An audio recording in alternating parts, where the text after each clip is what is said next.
This Sunday, in the Infantdo, Randy Sinister Snyder and his brother Jimmy.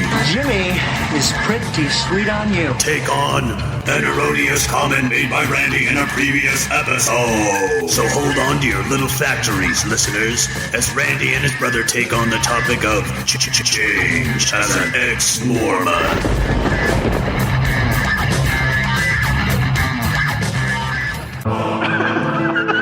This is Infants on Thrones, the philosophies of men mingled with humor. We are the core.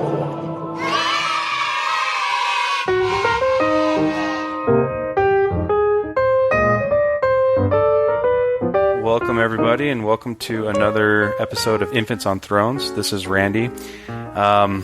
Recently, we had a podcast. It's entitled Bob's Superlative Disorder, in which we talked about how much do we change when we leave the church? Does our personality change? And I gave a very poor example of 4 genetically identical people and their personalities, which was fallacious and was not supported by any data. We are basically the same person. We just do different things, think different things, believe different things, see the world in a different way, but you're still the same person. Yeah, you put genetically identical people, put them in 4 different situations. Yeah, they're going to be different because of all the experiences they've had and the knowledge that they've gained. But they're still genetically the same person, and it's not like you're going to have some. I think what Keith was getting at, you're not going to have some rapid change in your behavior. Our personalities remain intact through this process. But it's just how we view the world and how we're viewed by other people change. But what is our personality if not what we're interested in talking about and how we view the world, right? I mean, that's not your personality. That's what you. Yeah, that's what your interests are. That's fair. That's person. Okay. And so I wanted to really flesh this topic out, and I've called on my older brother Jimmy. He's going to join me, and we're going to discuss this issue of personality change and how we're viewed through the apostate lens. Okay. So our personalities are heavily influenced by our experiences when our brain is forming its hard connections. That's why for all of us, that's why with Bob's Mormon cred scale, you can't compare growing up in the Mormon cauldron with converts who are converted in their adulthood. But once your brain is hardwired, in my opinion, our personalities are pretty much set. It's the context of where we see the world that we express our personalities. If you're in a heavily dogmatic religion, your personality will drive your behaviors, but within the bounds of that dogma.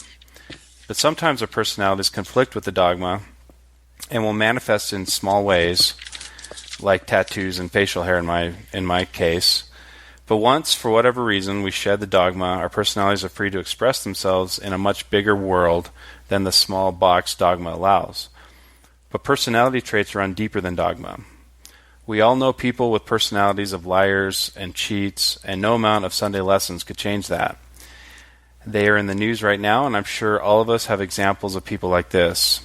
My own son is a pathological liar. As believers, we were baffled that we couldn't alter this with gospel messages. But my point is that personality, I think, is a red herring in this topic. The real point to focus on is, yes, we all have changed, and that change is a big deal to our believing loved ones and can't be dismissed, even though we know in our metaphorical hearts we haven't had a radical personality makeover since we left the church, but we definitely have changed. And so this is where I wanted to bring in my older brother. For those of you that don't know the backstory, in 1993, my brother Jim graduated from BYU and left to Vanderbilt University in Nashville, Tennessee, to pursue a PhD in political philosophy. He, at that point, had decided that he didn't believe in the church anymore. How can they say you're your friends if they take you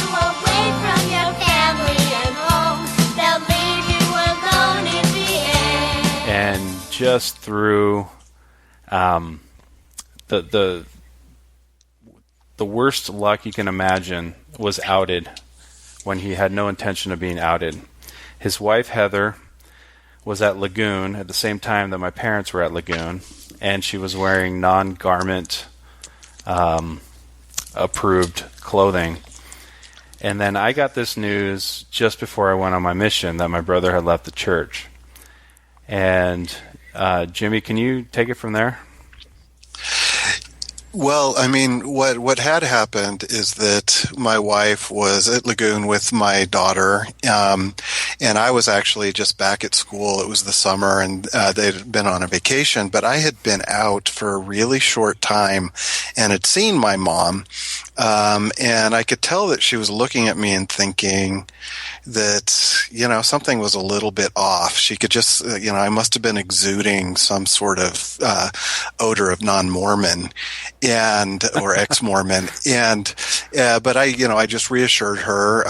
The one thing that people need to know at this point is that she was terminally ill, and you know, it was a pretty delicate time to be introducing something like that to her. And I went back to school for my exams and all that sort of stuff, and Heather stayed, and by accident, not even knowing my parents were still in town, they ran into each other. And so before you got the news from them, I got a call, and Mom called and was trying to talk to me, but she really couldn't finish any sentences. She broke down. She was just bawling the whole time, and Dad had to take over and just basically mediate between us until she had to leave the room. So Mom couldn't relate to you in any way? Well, we, for the longest time, had not, I mean, even when I was solidly in the church, we didn't really relate very closely. I don't think that she had an easy time communicating herself with anyone. And, you know, our personalities were very, very, very different. So basically there was already some sort of difference in just outlook and, you know, disposition and everything like that. But we had the church in common. And it was a huge difference. It wasn't just that we were very different people. Now it's as if I had gone off into some sort of abyss. I had become incredibly, strange to her. I was unintelligible. There was, you know, I had made a decision that made no sense. Can you tell me a little bit about what actions Mom took to try to reclaim you, namely our Uncle Roger? Yeah, I mean, first of all, one of the things that you do, and mind you, she couldn't talk to me, but she talked to Dad a lot. And so I would have conversations with Dad, and it would be this sort of desperate thing that I think most of us who leave the church are familiar with. Hadn't you thought of this? What about that? And of course, if you've left the church but were once in it, you ask those questions of yourself as you went on. They never, ever asked a question that I hadn't already asked myself, because they were the natural questions to ask. But, she, wasn't getting any satisfaction with Dad in the conversations with me. I was just trying to deflect them for the most part. So Uncle Roger, our PhD member of the church educational system, who had done a dissertation on Joseph Smith as both a poet and prophet, and so on and so forth. So she got a hold of him. Not only that, he had risen in the ranks of the church office building. He eventually became the head of intellectual property of the church. Yes, and we have some stories where he took our dad through the church archives, and he pointed to some boxes. This is the story Dad told me, that those are the boxes that are off limits. No. So, if anyone has if they think that it's just a myth that the church has a bunch of information that they're keeping in the shadows from the public, it's not a myth. And it's confirmed by our believing dad telling a story of our ultra-believing uncle who rose in the ranks of the church office building. So we've got a wonderful secondhand story to tell people. It's still secondhand, yes. But it's true. I believe it with all my heart. I believe, yes, with every fiber of my being, I believe it's true. But this. I just want to give a background of why Mom thought that this was like the Hugh Nibley of the family, a heavy hitter that could kind of jolt you to your senses and bring you back. But just tell me how it went, or more about the letter, I guess, from Roger. Well, really, what the letter did, I wish I'd kept it. I am just so sick to my stomach that I didn't. For some reason, I lost it in the course of one of my moves. But he basically said the most important points was that he kind of figured that, he pulled the bear your testimony thing, and he had gone and served in the Vietnam War, and the sort of conversion story that he told, and it's kind of common with the rest of the family, is that he'd been a very spoiled brat. He had been a high school athlete, and he played college football a little bit, been very popular, and he and his wife were both very good looking, and they'd gotten married young and were kind of spoiled, and then he went to Vietnam and had a life-changing experience in a paddy, flat on his back in the middle of war. He had just a very deep, undeniable spiritual experience. And, he had hoped that would work. But then he did pull something that was kind of an intellectual move. He says, you're a PhD in a philosophy program, and I'm sure you think you're really smart, but, I have a PhD too, and I've thought about this, and I've looked at the evidence, and if you want to debate, I'm up for it. And it was a little bit of a gauntlet. I don't know if it seemed kind of like almost, a challenge for a debate, but I didn't ever even really respond because I just felt like it would be really unseemly for us to have a debate, especially when Mom was terminally ill. It just seemed like it would be kind of weird and wrong-headed. And so I just called Dad and asked him to tell Roger that I wasn't interested in any sort of debate, and then never heard back from him. Yeah, and one thing you've told me is like, let's say we engage in this debate and I win, what do I win? Yeah, I don't want him to lose his testimony. I mean, that would destroy his family's life, his own life. It wouldn't make the world any better. It wouldn't necessarily make me feel better. It'd make me feel kind of crappy for having engaged in the debate in the first place and then having been like a bad enough person to really work hard to convince him. I mean, it just was kind of just a really unappealing thing anyway. There was nothing to win and everything to lose. Right. And you fast forward like 20 years, and his daughter, Mary, who is very intelligent, very sweet, and somewhat educated, woman, woke up in the middle of the night and couldn't sleep because she was thinking about me. Apparently, news had got to their family that I also had left the church. And she sent me this handwritten, like, who in 2011 writes handwritten letters? I don't know. I guess she does. But she wrote me a handwritten letter, and it was with all the best intentions. But she basically told the story of her husband's cousin who had left the church and had engaged in all manner of debauchery, legal, illegal, everything, and eventually found himself in prison, miserable. He was, from her description, he would sound like a really horrible person, and then eventually he died in prison, and she had recently gone to his funeral, and she said, no matter what you do, I will always accept you. But it was like she was comparing me to this horrible person just because I'd left the church. And so the reaction that I had was like, fuck you. I'm the same person. It's not like I had a personality makeover when I left or stopped believing in the metaphysics of Mormonism or the the narrative of Mormonism. And that's kind of what we are looking to talk about now, because like Mom could not be in the same room with you without crying. She just didn't understand you. It was like you were a foreign entity to her. I mean, do you want to talk any more about that? Well, one of the things that was really interesting about it and sad about it was her impotence, right? There was nothing she could do. And of course, she's my mother.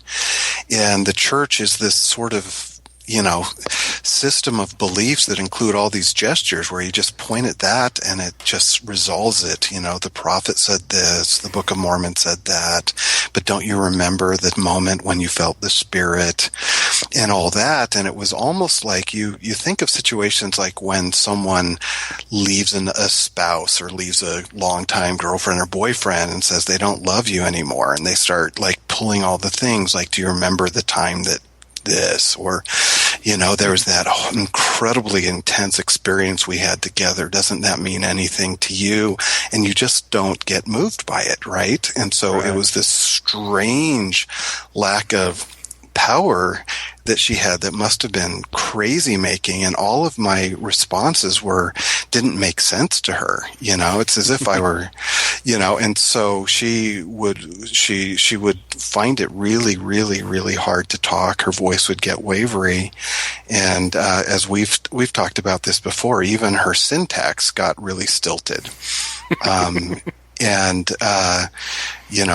that sort of unintelligibility, it would have, it was as if I was walking around, because not much had really changed. I was obviously not on heroin. I could still speak English. I could walk through doors, if I opened them. I could walk out of the room. I carried on conversation still. I made sense, but it's as if I was like deadpan, like taken on a walk like Charlie Chaplin's Tramp Walk or something like that, and was walking around. That was the only thing that had changed, and I was acting like it was normal. It was just weird to her. They come from another world, spawned in the light years of space, unleashed to take over the bodies and souls of the people of our planet. And so that sort of like impotence and inability to just move to the typical moves must have been just really confusing and really awful. This whole time I was on my mission, so I wasn't around to see any of this, but tell the story about her last desperate threat. It wasn't a threat, actually. It was a really desperate gesture, though. What happened, and this was the Christmas time of 1994, and she had found out several months before, and I came to visit. I was like 28 years old at the time, and I'd been in grad school for 4 years, and, it was time to come back, and Mom was dying, and it was very, very painful for her. And right after Christmas, it was a sunny day in our family room, and she just cornered me, and she started asking me those questions. Do you not believe that Joseph Smith is a prophet? Do you not believe that God exists? And she, at one point, she just said, how could you? How could, right? And the only thing I can think of is it was like having, because I was just kept on not moving. I was immovable. And it was as if I had just basically, when like someone says, I want a divorce, I don't love you anymore, I don't love our relationship, I'm not attached to it, and I really need to move on, and it's final. And you say, but what about, you love me and you want, and just they don't move, and that you just think, I've got to rise up in my glory in some way so they can just see, right? Mm-hmm. And so Mom reached to that moment. It was like she realized, I'm dying, so this, and she said, well, Jimmy, I promise you that when I get to the spirit world, I am going to come to you and I am going to haunt you. And you will see that the church is true then. And I was really taken aback, and I didn't know what to say. And it just was rolling around in my mind. I remember getting on the plane on my way home and just thinking about it and getting picked up by my friend Marcel, who was a fellow grad student. And I told her, and I wanted to just tell her, look, look what my mom said. Isn't that messed up? That's just messed up. I wanted someone to like verify that was an odd thing to have happen to you, right? Mm-hmm. And I kind of felt this desire to feel angry or to just like say, that's messed up. That's messed up. And I was telling people and they all confirmed that. I think because they really did think it was messed up in certain ways. But, the more I thought about it, I just could not muster up any anger. I just almost felt like it was like I had to think it was angry just to get a grip on it, and I just couldn't. And that's when I just started thinking, well, it just makes sense. What do you do when your back is against the wall and you desperately need someone to see? You grab for the thing that will make them see. And Mom that's what she thought of. And on top of that, I mean, of course, I didn't believe that she really could haunt me, so there was no grounds for it to be creepy, right? I would have thought it was like some sort of spasm in my brain. I would have been more worried about, my mental health, or if I was hallucinating, I wouldn't have thought, oh my God, Mom really haunted me. I can't believe she would do that. And that means the church really is true. Yeah. Now I got to go get baptized again. Yes, and as you know, and your readers don't know, I had a really bad health scare, and at one point, it was so bad that I hallucinated for about 36 hours. Not once did I see Mom, so that was a relief. That was about 2 years ago. I guess you heard a Nick Cave song or something. Yes, I had made up Nick Cave songs going through my head. One called Boom Boom had really great lyrics that I can't remember. Oh, that's a tragedy. And so it was like a really, alien situation for her that made her very self-conscious and confused and sad. Well, that brings me to the question at hand. How much did you change? How much do we change? When are our personalities kind of set? But even once our brains are hardwired, obviously our brains go through changes throughout adulthood. But I know you've done a lot of reading. You do a lot of reading anyway, but you've done a lot of reading in this area of personality and psychology. So why don't you speak to that for a while?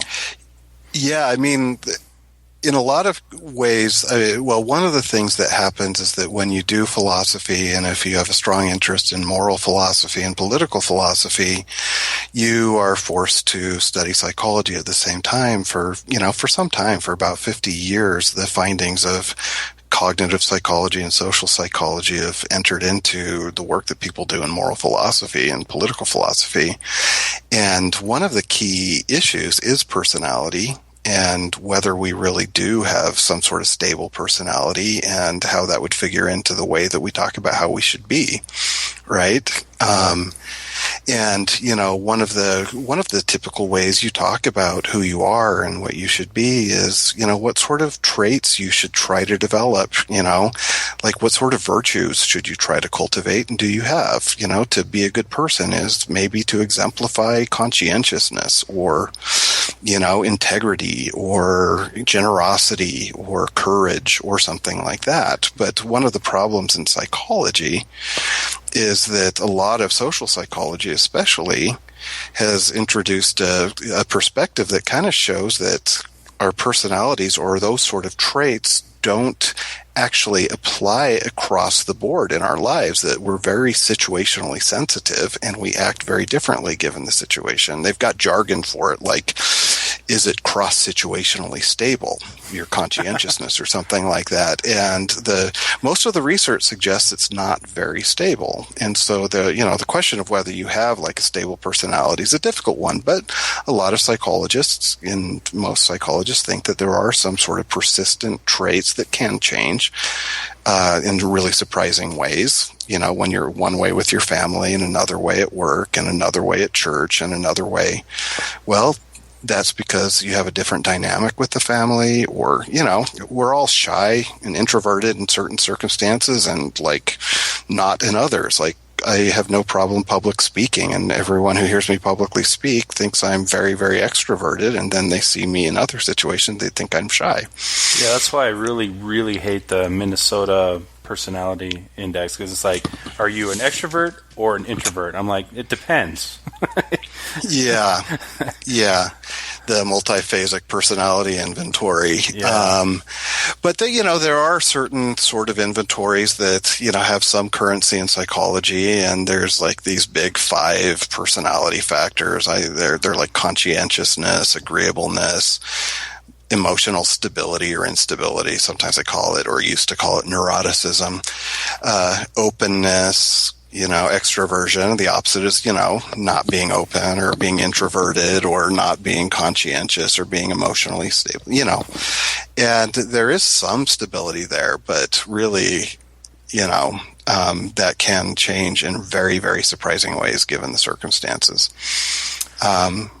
But, the one thing to keep in mind is that there's also, like, identity is not the same thing as personality, right? And, identity over time can change when your personality pretty much remains stable, and especially if your identity is closely tied to the church or not.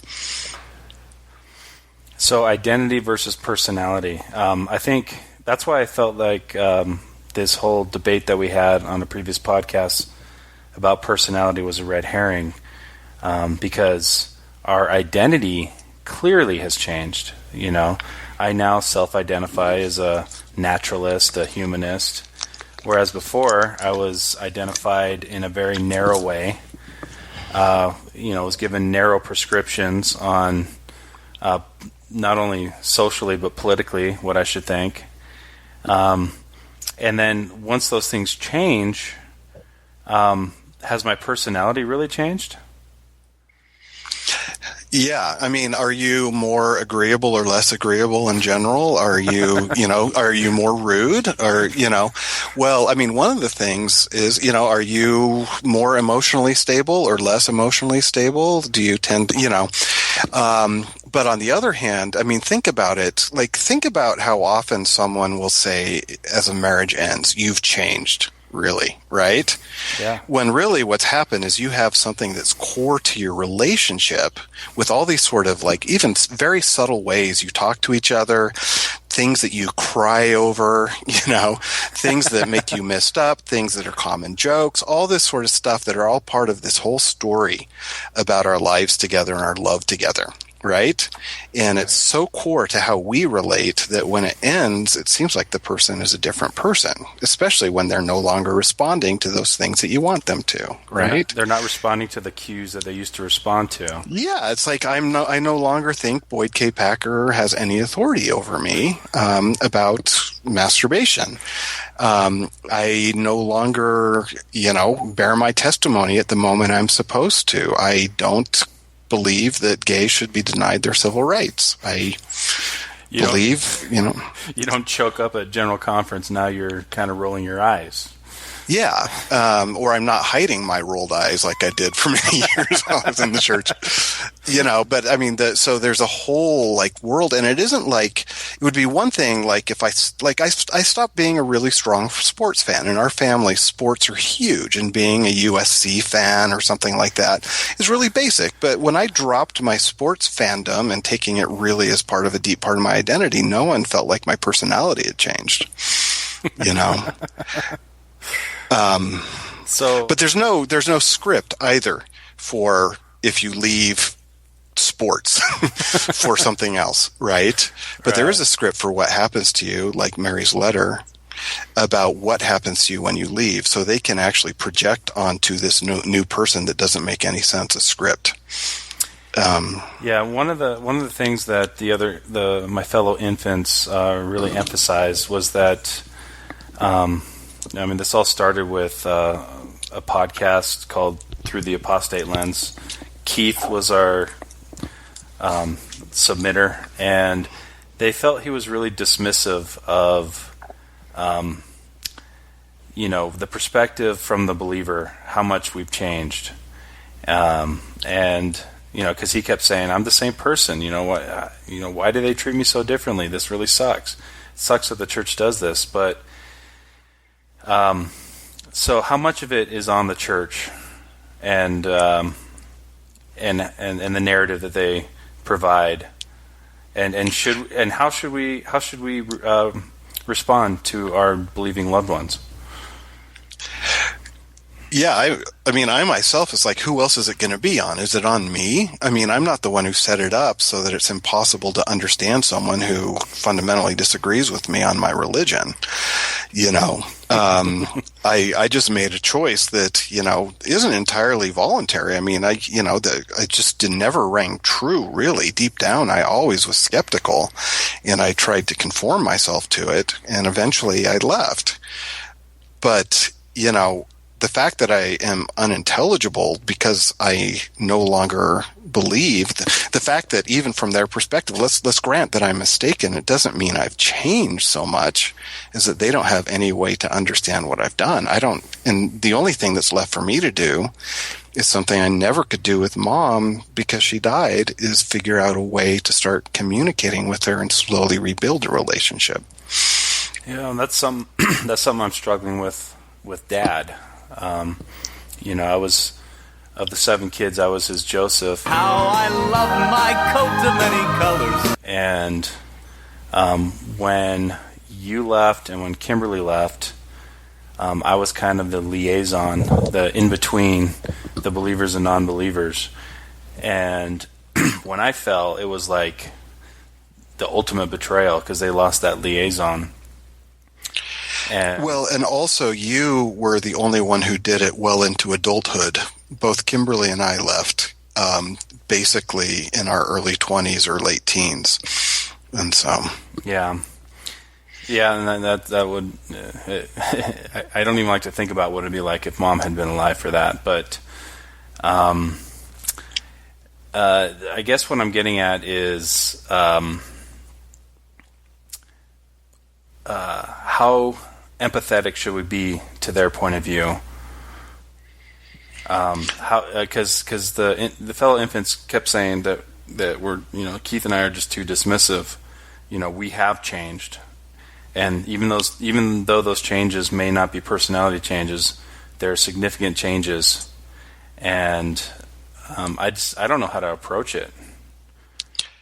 Well, I mean, in what sense of empathy? I mean, should we do our best to understand their point of view and where they're coming from and give them a break? Sure. But that's let's give them a break as much as we can. But, they've got some obligations to us too. And, they should, it's the thing that they're committed to that is the barrier to the relationship, because we're fine with them being Mormons. Right? It's that they're the ones who can't handle our change.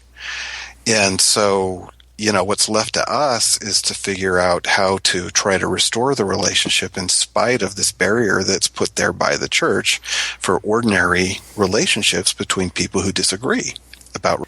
And really the most frustrating thing that I found is that I know exactly what they're thinking and where they're coming from. But I know that they cannot even fathom what it's like to look back through the other direction. Yeah, you've been on both sides. I mean, you've been on both sides with me, by the way, right? You've seen me from the inside and you've seen me from the outside, and you know what it's like to look from the inside and to look back. And no one within the church has been on both points of view, but everyone who's left has come from inside.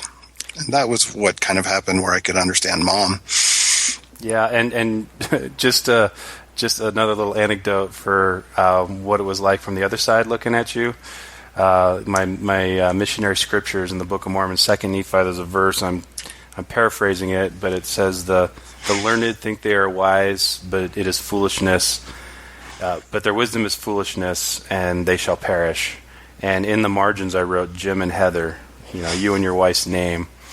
That this is the epitome of Jimmy. That's what you look like to me through the lens, and why we had moments, like when we get together with family, like we said before, you and I would connect. We'd connect, but we still had to stay in areas that were kind of neutral, like The Simpsons, our shared sense of humor.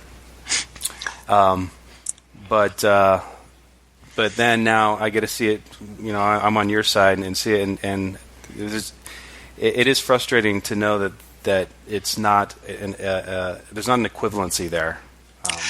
Yeah, I mean, when we would connect in those sort of situations, I, for example, really did know that you had done something like annotate that part of the Book of Mormon. I would have said, it is good to be learned if they hearken unto the counsels of God or something like that, right? But I knew that was part of the story, and you didn't know I knew.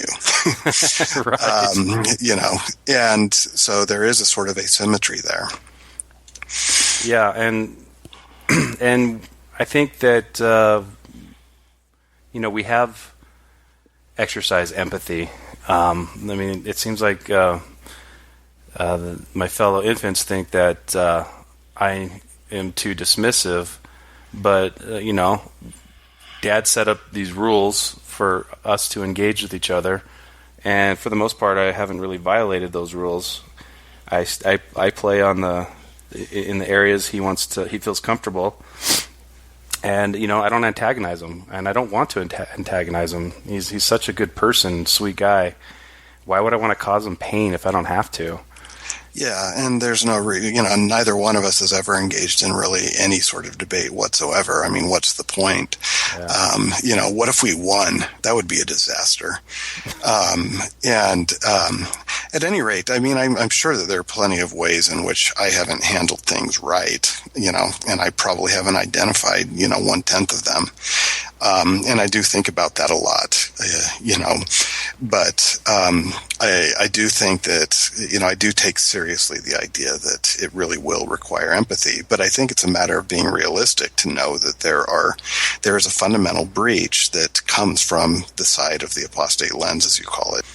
Well, I mean, it isn't a breach that I would have with my daughter if she became evangelical or Mormon or New Age-y, intuitive or something like that. If she became a psychic, it wouldn't be a fundamental loss. It wouldn't be a tragedy. It would just be one thing that we don't have in common.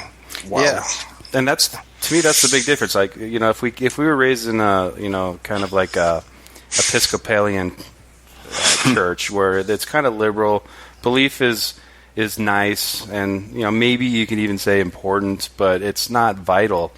And if someone from an Episcopalian family just decided not to go to church anymore, people the most common reaction would be just to kind of shrug. Well, I guess it's not for him, and there wouldn't be like this like total switch in their mind from the scripts that you get in a very all-encompassing, like the Mormonism gets its tentacles in every aspect of your life, and how you see everything.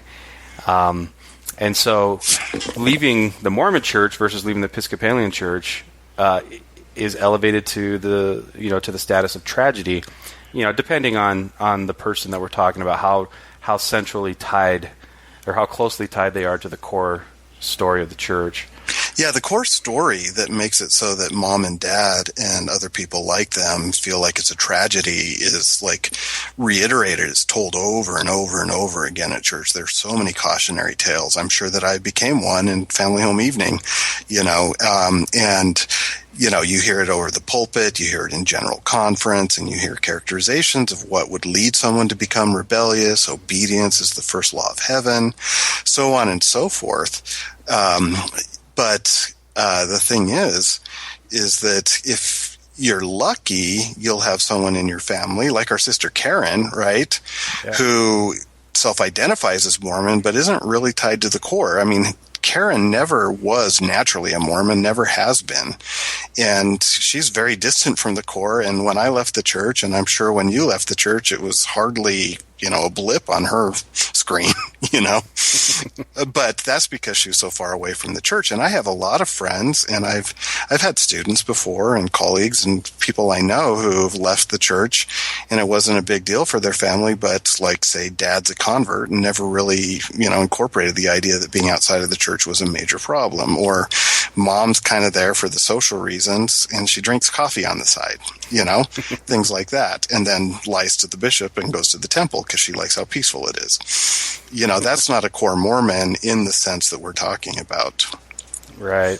Yeah, actually, it was not a blip on Karen's radar because in March of 2010 was my apostasy tour across to out myself one by one with the family, and Karen lives in Laguna Hills, So it was on one of my stops. And when I told her, there was like absolutely no reaction in her face. And she's a Temple Recommend holding member, but she's been kind of, like you said, she's wavered back and forth throughout her whole adulthood, but has never had the disposition to be that kind of Mormon. Whereas her sister Kathy is the opposite. She is tied very tightly to the core of the church, and to her it was a tragedy. It was earth-shattering news for her. Yeah. And she's my sister, and I want to have a relationship with her. And so that, to me, for someone to say that the script of the church, the narrative the church provides for people that apostatize, isn't central to this whole discussion. I don't know how that could be.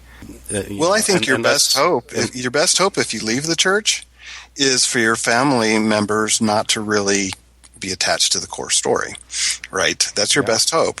And, that's something that I really wish more of our siblings had really been like, just marginal or like active, but not tied to that story emotionally. Right. Yeah. And I have a couple of friends that we were as tight could be when we were both in the church. And when I left the church,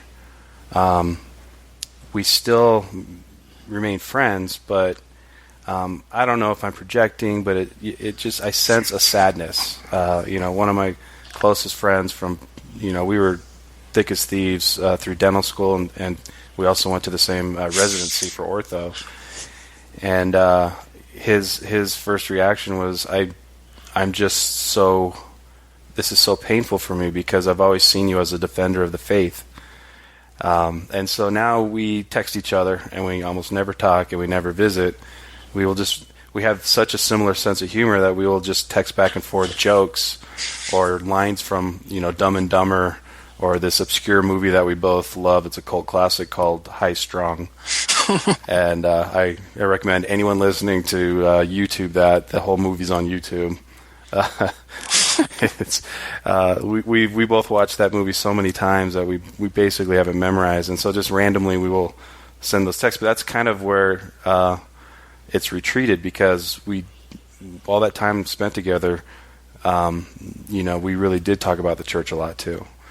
The basic point being that something that would be a very, very natural friendship can actually have a rift, put into it, driven into it by the core Mormon story, where the core Mormon story is the only reason there's not a connection anymore. I know, and we have so much in common outside of the church. We're both orthodontists. We have all this shared history.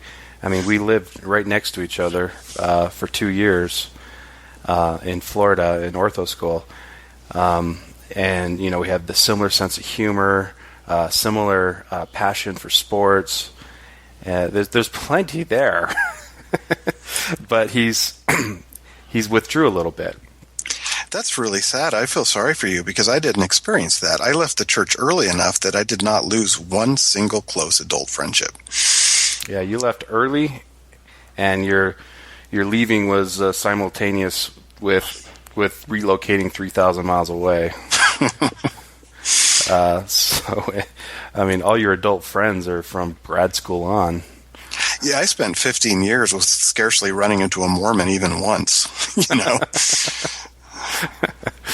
Yeah, you got to go to Disneyland. Tons of Mormons there, and the way to spot them is they're wearing a white T-shirt underneath a white T-shirt. Oh, I still can spot a Mormon. You got good modar? Well, I once was one, and I once wore that. There is one last story I definitely want you to tell. We talked about the despair that Mom had when she realized that she couldn't do anything to convince you, to touch you, to shake you from the new position that you were as far as how you saw the world, and so we find ourselves in a very superficial relationship with our believing loved ones. Yeah, well, we can handle disagreement, but they can't. And so what happens is that if we want to be empathetic, empathy requires us to kind of withdraw and not talk about a lot of things that are basic to our identity now, Yeah, and even political things within the Mormon Church, the culture now, like politics is almost doctrine these days. And you have a father-in-law who's a very liberal Democrat. He's found a very liberal ward that he can function in Orem, Utah, of all places. But that's not the norm in the what I call what people call the Morador, which is the Mormon corridor, which is Idaho, Utah, California, and Arizona. Go ahead. Yeah, in the Morador, what happens, and it's once you get outside of it, it can loosen up a little bit. Is that because it's primarily you're around fellow Mormons who share a lot of cultural traits that are beyond just the church, including political outlooks, that they start confusing like the smallest thing about the local culture with some feature of the church. Like when I was on my mission, I had a zone leader companion from Guayaquil, Ecuador, who was a socialist who had a picture of Ronald Reagan on the top underneath the toilet seat saying "Come mierda, eat shit."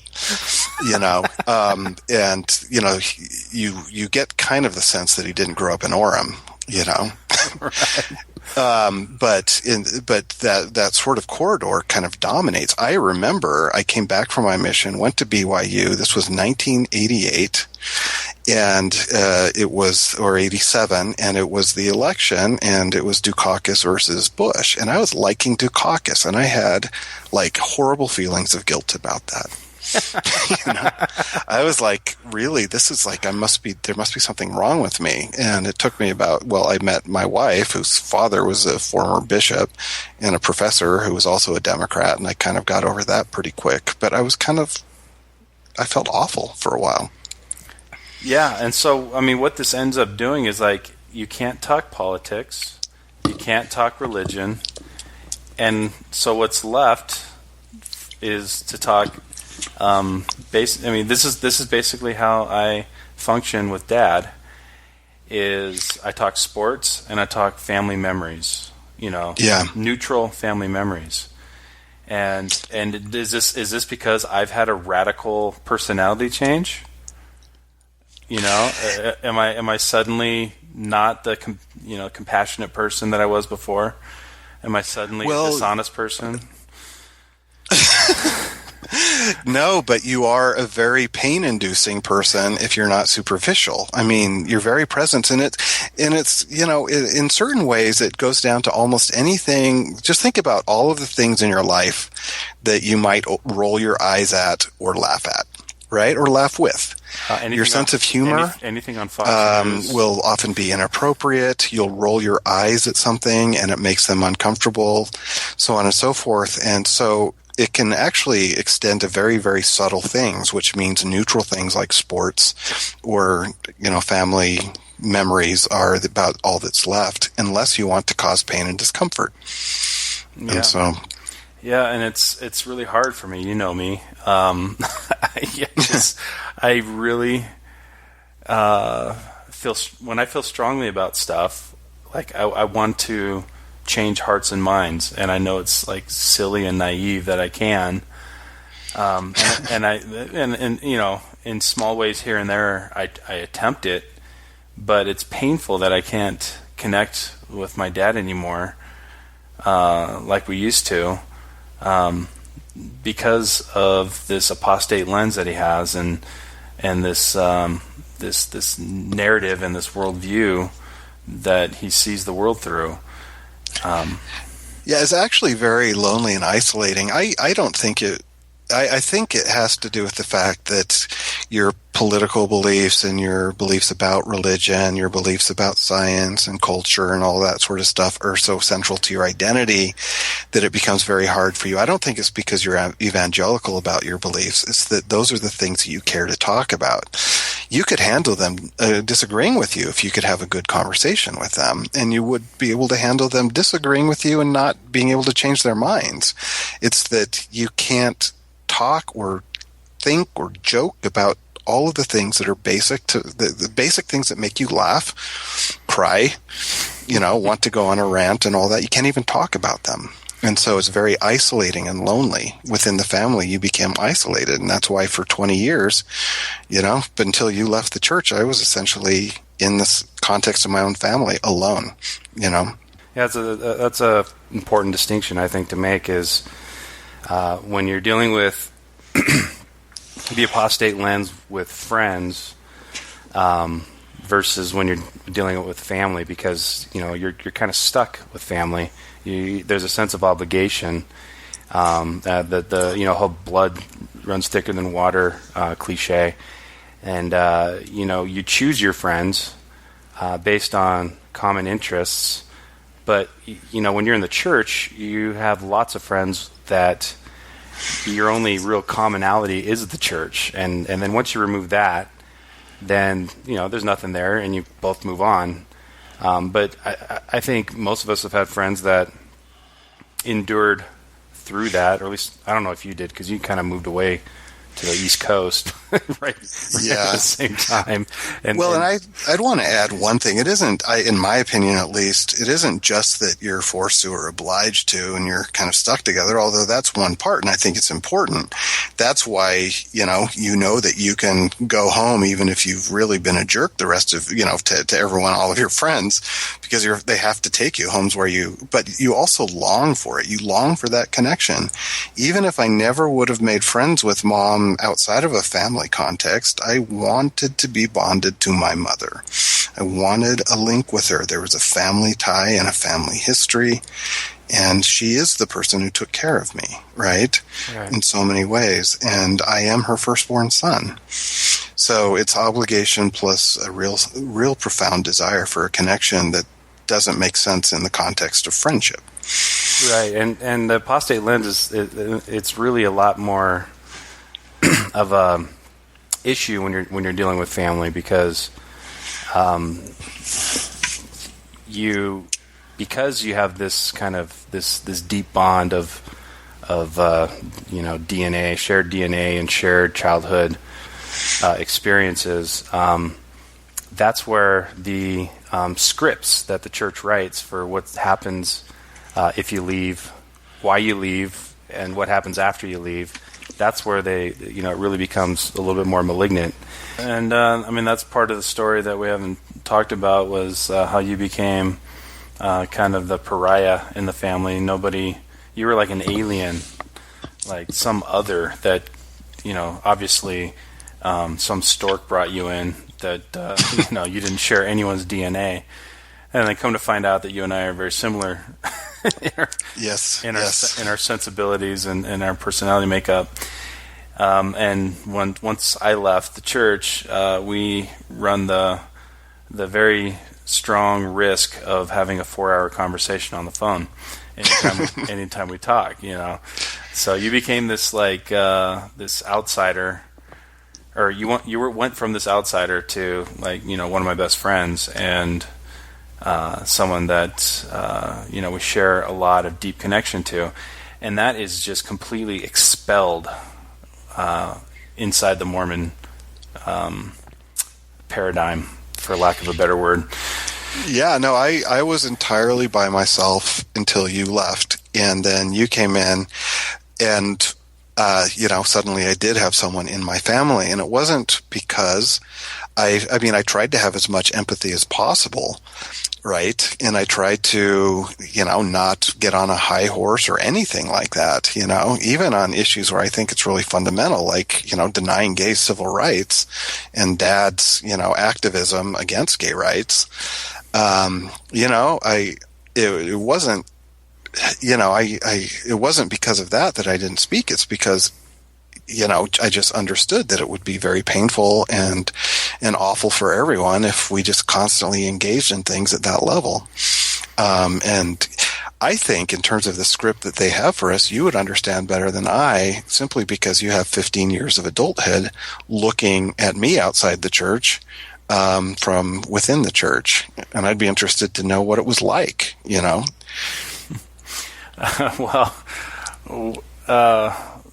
funny thing is that whenever we'd get together with family, when I was still a hardcore believer, you and I would start talking about The Simpsons, and then we would just go off, and it would just be you and me, and everyone would be watching.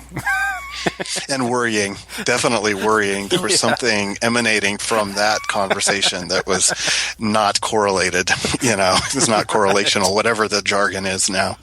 Well, and I guess they were right to worry, because eventually I joined your team, but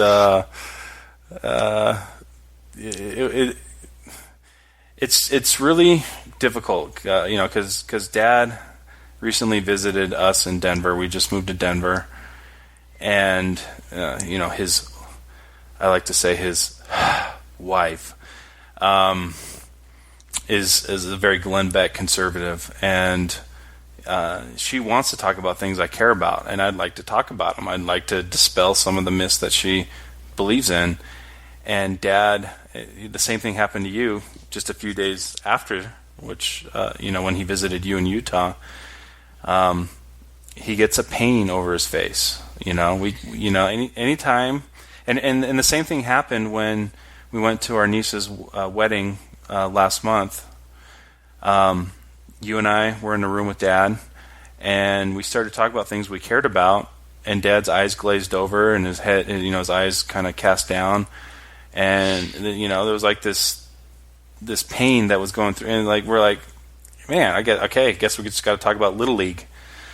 Yes, let's talk about Little League, or let's talk about the nephews and nieces, right, and all that. I mean, it's hard. I mean, it's not impossible. We for your listeners, we had a wedding to go to where I kind of made a real attempt to engage the entire extended family, many of whom, have thought of me for years as the alien.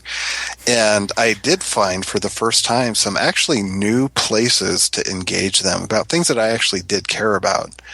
And in a lot of cases, it was talking about, say, our sister has had some health scares, and talking about how she felt like, having that health scare when I myself recently had one, or talking about teaching profession. I teach, and our sister Kathy teaches, and I found a lot of common ground there. And it was the most satisfying thing that I've had with the people in our family that are members of the church. And, maybe there's some sort of way in which you and I can try to figure out how to engage the rest of our family more passionately and, more sincerely and less superficially, without talking about things like politics or religion and all that. But it's really hard, because very quickly it shades into something where we're exuding something kind of uncomfortable without even trying to. So, right. And just for the record, for the wedding, by sheer coincidence, we both wore black slacks and a gray shirt. We looked like the Movementarians from the Simpsons episode. Yes, they were, and it wasn't just the same colors; they were exactly the same cut on the shirts and on the pants. And it was very, very unnerving, even for me and you. It was like, oh man, were we trying to stand out? This is the atheist garb right here. We do have a uniform, and we are dogmatic religionists, as they say. Right. We've finally shown our true colors. Right, family. We just shed the black and white thinking of Mormonism for the black and white thinking of atheism. Yes. Yeah. Yes, indeed. But just to wrap up this topic, how much have you changed since you left the church, and in what ways? Well, I think that I don't think my personality has changed in terms of those sort of traits that they tend to track over time. and the personality people think are, your stable traits, the ones that are the most stable, like conscientiousness or extroversion or whatever, neuroticism or emotional stability, things like that. I think that my sensibility is pretty similar to what it was from the time I was 14 years old. It's just I'd never found a place within the church to express that, and I was always kind of chafing in the context of the church, even on my mission, which I took very seriously. In a lot of ways, I really loved my mission, and I loved the church on my mission, but I was also always a little bit kind of skeptical against my will and, kind of against the authority and all that sort of stuff. And I hated the numbers and the stats and all that sort of stuff. But I really did, come to believe I believed. But there was always something latent that was waiting to kind of get out. And as I read when I got home, I took some honors classes and got exposed to things like dialogue and sunstone. And I thought, maybe I can accommodate it like this. And I learned that I didn't believe that evolution was wrong. And, I can accommodate that. But, after a while, really, it just wasn't a stable sort of, I couldn't get to an equilibrium within the church, and I was chafing and chafing and chafing and chafing and bitter. And I've told you this many, many times. I was in a seminar on the philosopher Nietzsche, and there's a book with a character named Zarathustra in it who goes to a city that he had started at, and he sees his double called Zarathustra's ape, who's just bitter and, just like bitter about how horrible the city is and how it squelches souls, and he's squinting the whole time he's talking. And I was like, oh my God, that's me in the church. And then Zarathustra says, he just walks on and he realizes that could have been him if he hadn't left the city. And he says, where one can no longer love, there one must pass by. And I kind of came to a resolve that the church did not fit not only just my beliefs, I was starting to believe, and I kind of knew that it wasn't true. It didn't fit my personality or dispositions, and I needed to free myself. And once I left, it just kind of freed me to ask questions directly. Do I believe this and not route it through the church authorities and try to make it consistent, not try to figure out how to think that, Boyd K. Packer's an apostle and think that he's wrong on almost everything he says, not think about how I'm going to tell my daughter that she's equal and then have her get the opposite, message at church and tell her that they're wrong, even though I believe in the church. All of that sort of stuff just went away, and it was like, now I was free to kind of come into my own, and it wasn't very different. It was just less constrained. It wasn't chafing. It was free and easy and awesome and interesting and an exploration that, suited me. And you were suddenly authentic, and that's it came into who I'd always been. Right, and that's the first time I heard anyone say that to me was when I was really distraught, and I called John DeLynn one time, and he was the first one to tell me, well, you're finally authentic. And I was like, holy shit, yeah. Because you, in the many times that we hung out before I left the church, you always sensed there was something inside me that was liberal. Like, you once shook me up, saying, Randy, you fit the classical definition of liberal. And I voted for Bush that year. And and so, really my personality traits were there. They were just constrained within this dogmatic religion. And then once I freed myself, my personality traits just ran wild, and I became what happened was that it was very clear that you started to flourish as someone who wasn't in conflict with everything that you were supposed to be doing. Right? I was finally comfortable in my skin. Yeah, and it was unbelievable how quickly you took to it, and I never would have predicted 3 years before that there was even a chance you'd leave the church. I just knew that your disposition wasn't very compatible with it, but I thought that your conviction and your sense of duty to it would keep you in. You know? Yeah, so you thought the personality traits of, being loyal and responsible would keep me in the church. Well, plus the church actually is very effective in setting up ways that make it hard to question. Doubts can come from, very persuasive doubts can come from an angel of light who's really Satan in disguise, right? There's all these beliefs that protect the rest of the beliefs. And, don't question, don't look, don't explore. Anti-Mormons say this. All that sort of stuff made it very hard. And I thought that stuff was going to be strong enough to keep you in for life. But it didn't. And what was the name of that character? Zarathustra? Yeah, it's a book called Thus Spake Zarathustra. Nietzsche wrote it. So just a little side anecdote. Our sister Kathy, she's the one that told me it felt like a death in the family when I left the church. She's a very intelligent, sweet person, and she's been really great since, so I don't want to vilify her too much. But she's basically, the second coming of Mom. Yeah. Of any of the kids. She's an articulate version of Mom. A very articulate version of Mom. Articulate, and she's also a little more educated than Mom was. Yeah. Which is really a shame because Mom was a 4.0 student at Utah State when she met Dad, but all she cared about was becoming a mother and having as many kids as possible. She had 7. I'm glad she at least went to 5 because that was me. But the phone call, and it wasn't me calling her. She had found out through the grapevine I left the church, and we were in the same ward, for Christ's sake. So she dealt with it right away, called me up. I was on vacation with my family and trying to find the fucking hotel. And she told me that over the last few months, she could see that the spirit had left my countenance.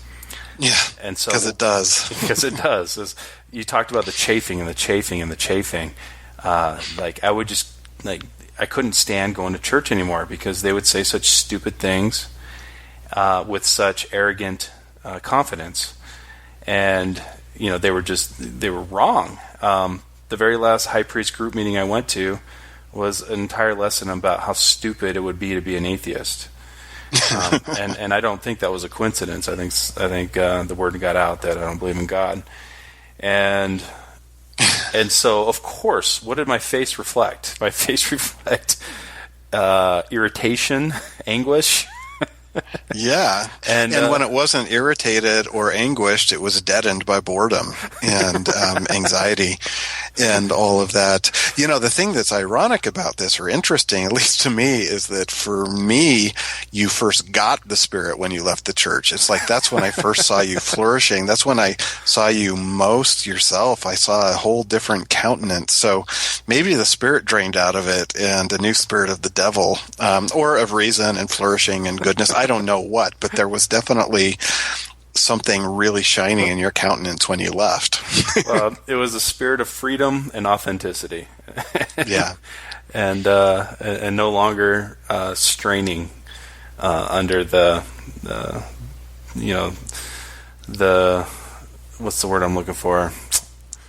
The guidelines and the framework. Yeah, all of the prescriptions. Right. But, here's one thing that when I told you that you're really deep down liberal is that one of the things that you chafed against that you might not think about very much is just certain sorts of rule-based stuff that's kind of part of the culture. I don't know if it's part of the gospel, as if there really is a gospel separate from the culture, but and that is things like the dress code at BYU. And the confusion of beardlessness with, being a condition of spiritual health, swearing, all kinds of things that are like external signs of spiritual well-being in the church that you never really bought. And that, there's room within the church to be someone who disagrees with that stuff, but that was just like the tip of the iceberg. There was a whole suite of traits in you, that, that's just one example of that just felt uncomfortable in the church. And it's really surprising that they ever saw the spirit in you in the first place. Well,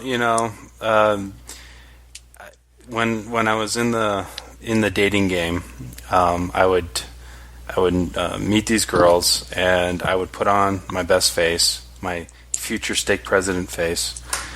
But you can only keep that facade up for so long, and so I had,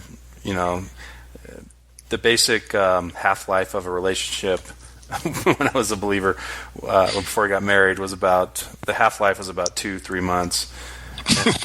And then they discovered the lack of spirit beneath the facade. Right, and the second half was the real me and the breakdown of the relationship, until I met Jen, and she was the first person that I dated that wasn't scared off by my rough edges. Once I exposed them, and as dumb luck works, at 22 I married her at 19, and it worked out great. You can only basically I just didn't fit in the Mormon world, and it showed itself in a lot of ways. And eventually, when I left, my true personality came out, and that's really what I kind of wanted to get to was the personality is pretty much formed, wouldn't you say, at least by about 18. You've had all the formative experiences. Of course, you're going to change a little bit here and there. Your brain's, plastic. But go ahead. Yeah, I mean, there's debate about that, about what features change and which ones change more. And let's just assume we're not even talking about the situational differences, right? And, I know that, agreeableness, for example, is supposed to change in your 30s a little bit. And, things like that. People on average become a little bit more agreeable, things like that. But really, pretty much, if there's any sort of personality traits that are basic, there's a kind of stability to them. And, personality traits, those sort of traits aren't the only things to keep in mind. Is certain basic dispositions to just hate certain sort of rule-driven, sanctimonious things, or bullshit, and that kind of stuff. I think it pretty much persists, right? At any rate, I mean, no one except for people in the church thought I'd changed fundamentally, right? Mm-hmm. None of them, there wasn't a single person who noticed 1 ounce of change that I met who was, no non-LDS friends thought there was any significant change. So yeah, that's actually a very good litmus test there. Well, we pretty much wrapped up. Like a stone, but the times they are changing.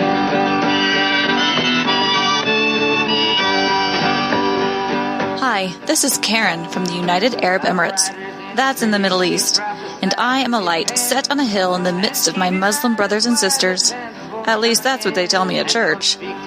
You can comment on this episode on the website, infantsonthrones.com. And if you really like what you hear, give the quorum a 5-star rating and write a short review on iTunes. I did. Anyone for the closing prayer?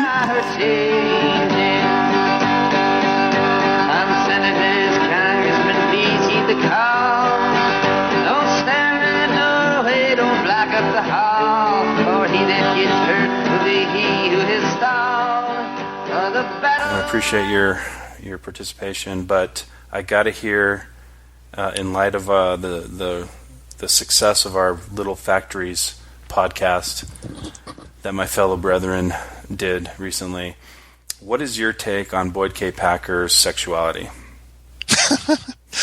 Okay, so it's been floated out there that there was some sort of maybe gay orientation that he suppressed.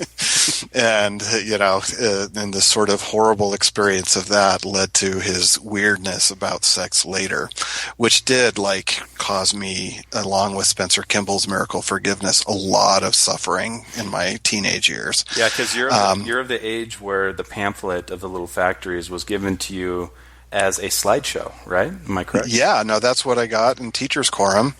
And of course, I'm sure that every single boy in there and they didn't show this to the girls, but I know many of them would have felt awful too. It's where have you put your appendages? What holes have you put them in, and if not that, what have you done to yourself? And it's awful, and it became the big focal point of everyone's spiritual life. Instead of, am I a good person? Am I cruel? Am I vain? Am I petty? It's like, am I beating off? Did I put my hands in her? Or, do I have to confess to Bishop Sterner, who's Dad's best friend, or something like that? If I lie to him, but like confess to something less embarrassing, and I confess 3 things, will that count? No, of course it won't. And then all the stress about that. It was awful. But Boyd K. Packer, I think it's very possible that he doesn't have a gay orientation at all. He's got a normal heterosexual orientation, but he may well, in World War II, have had some sort of brushes with homosexuality. That's the sort of situation where it's very common in close quarters, and with this intense emotional experiences, you're with each other all the time, to feel like an intense attraction to someone who's same sex and not have the orientation at all at any sort of fundamental or persisting level, and to be traumatized by it. So a lot of the stories about it being okay to beat someone up if they come on to you may well be defenses against that. Of course, this is all pure speculation, but I think that you can do the World War II same-sex traumatic experience story without having to assume the gay sexual orientation that he suppressed and, was asexual for the rest of his life, or, something like that. Right, and and we talked earlier today about cultures that normalized that intense feeling that you have for fellow soldiers, like the Spartans and the Athenians. I like when teaching classes on Plato, right? Socrates talking, or all of them, the Symposium by Plato is a speech, series of speeches about love by famous Athenians, and it's almost all about boys, And so, you study a little bit of philosophy, and you start learning about the possibility of something different from our ways of socializing people into their sexual identities. Right. So, in summary, you think it's probably the most likely scenario that in his exposure to intense camaraderie and close quarters and the feelings that you get for your fellow soldiers, that's non-homosexual, same-sex affection may have scared the shit out of him for the rest of his life. Now, that's all on the assumption that there was some sort of same-sex attraction that he had. If I think it's entirely possible that he's just kind of predisposed to bigotry, and he's just someone who, if there's something wrong with the church and the culture thinks it's deviant and all that he's all for, passionately being against it and beating up people if necessary, if they're trying to bring you into it. I mean, I don't think he had to have had a traumatic experience at all, but I'm saying that if you assume, if you think that there may have been some traumatizing same-sex attraction, he didn't have to have a persistent gay identity after that for that to have happened and traumatized him. But it's possible that he brushed up against it in his... or he watched it in other people, I'm sure. That's what I mean by brushing up against it. Like he saw... Not that he brushed his... Not his brushing himself up against it, But I was relieved when Boyd K. Packer in the film strip said that wet dreams are okay. At least I wasn't guilty of that. Yeah. Well, you know that, you do know that because I've told you this story, but a stake president that I admired greatly in 1990 when I was 16 years old, in stake conference, gave an impassioned talk that wet dreams are of the devil. So apparently this stake president was not aware of the Little Factories pamphlet. So that's why I found the Little Factories talk when I first came across it after I left the church so confusing. I would just love to have known what he thought you could have done to prevent it. And he's a medical doctor, for Christ's sake. I mean, just seriously. I mean, the one way that I can think of that's a very efficient way to prevent it is to have sex a lot or masturbate a lot. So those aren't viable options. No, and so, well, what an impossible. If you listen to talk, that speeds up the factory. And then it just goes out of control and you're fucking animals. Yeah.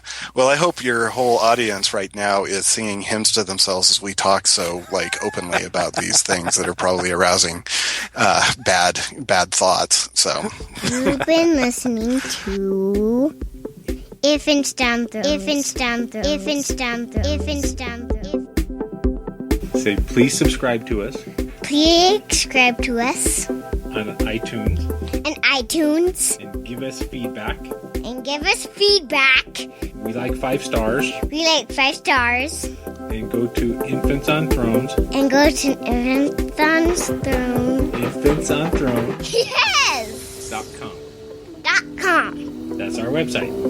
Please invite us, because this is me and Daddy speaking. Please listen to us. Goodbye.